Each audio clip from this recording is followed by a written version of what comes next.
விஜயை மீறி நீங்க வந்து ஒரு பெர்சன்டேஜ் வாங்க முடியும் நம்பிக்கை இருக்கா? கண்டிப்பா சார். சார் விஜய் அவர்கள் இன்று களத்தில் வந்தவர் சார். நாங்க என்றோ களத்தில் இருப்பவர்கள்.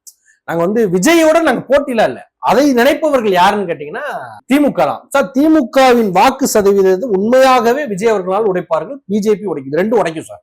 நீங்க எழுதி வச்சுங்க. நான் இந்த கட்சி பாரதிய ஜனதா கட்சி மட்டும்தான் உடைக்கும் அப்படின்னு நம்ம சொல்லல. விஜய் அவர்கள் உடைப்பார், அண்ணன் செந்தமிழன் சீமான் உடைப்பார், அஇஅதிமுகவும் உடைக்கும், பாரதிய ஜனதா கட்சி அதை உடைத்து வெற்றி பெறும். இதுதான் ஒண்ணு.